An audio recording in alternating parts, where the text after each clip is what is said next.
বন্ধুরা আজকে দেখো আমি দুপুরের একটা খাবার বানাচ্ছি, সেটা হচ্ছে বেলের শরবত।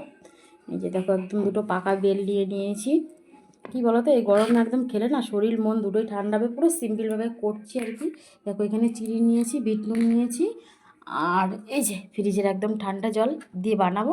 তো দেখতে থাকো ভিডিওটা, আশা করি ভালো লাগবে। প্রথমে জল দিয়ে বেল দুটো আমি ধুয়ে নেবো ভালো করে। দুটো বেশ ভালোভাবে ধুয়ে নিয়েছি। এবার আমি বেলটা ফাটিয়ে দেখি কেমন বেরায়। তো দেখো বন্ধু, কত সুন্দর বেলটা পাকা।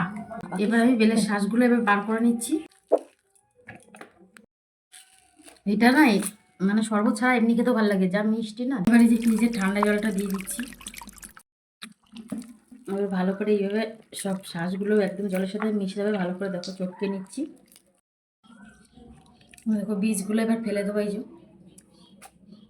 বন্ধুরা, বেলটা একদম এরকমভাবে পরিষ্কার করে নিয়েছি। দেখো সব বীজগুলো ফেলে দিয়েছি, এইসব ছেঁকে ছেঁকে ফেলে দিয়েছি। এবার দিয়ে দিচ্ছি যে চিনি, পুরোটা দেবো না, অর্ধেকটা মতো। বিট নুন দিয়ে দেবো সামান্য।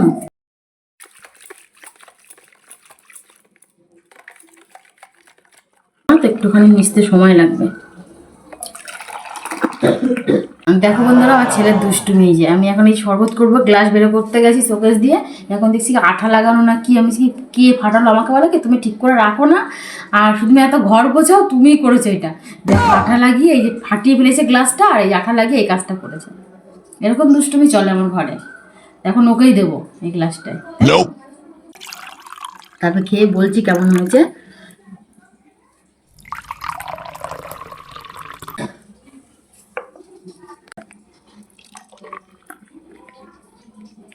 দেখো বন্ধুরা, বেলের শরবতটা পুরো রেডি হয়ে গেছে। এবার আমি তোমাদের খেয়ে দেখাচ্ছি কেমন হয়েছে। একদম ঠান্ডা, পুরো গ্লাসটাই ঠান্ডা হয়ে গেছে। তো খেয়ে দেখাচ্ছি কেমন হয়েছে। বেলটা এত মিষ্টি না, একটু অল্পই চিনি দিয়েছি, খুব মিষ্টি হয়েছে। বেলটা খুব মিষ্টি ছিল। এরকম গরমের দিনে খেলে না পেট শরীর পুরো ঠান্ডা হয়ে যাবে। তোমরা খেয়েও বন্ধুরা, গরম পড়েছে, এরকম বেলের শরবত খেলে পেট ঠান্ডা থাকবে। আমার তো খুবই ভালো লেগেছে। তোমাদের কেমন লাগলো ভিডিওটা অবশ্যই জানিও কমেন্ট করে। আর বেলের শরবতটা সত্যি মানে বলছি খুবই ভালো হয়েছে খেতে। একদম সিম্পলভাবে করেছি, খুব ভালো লেগেছে। আর যদি ভিডিওটা ভালো লাগে অবশ্যই তোমরা লাইক কমেন্ট শেয়ার করো, ফলো করো। আর জানিও কিন্তু কেমন হয়েছে বেলের শরবতটা বানানো। আর বারবার বলছি তোমরা কিন্তু খেয়েও, এখন এতটা গরম পড়েছে না, বেলের শরবত খেয়ে সত্যি পেটটা ঠান্ডা হবে, শরীর মন দুটোই ভালো লাগবে। তো টাটা।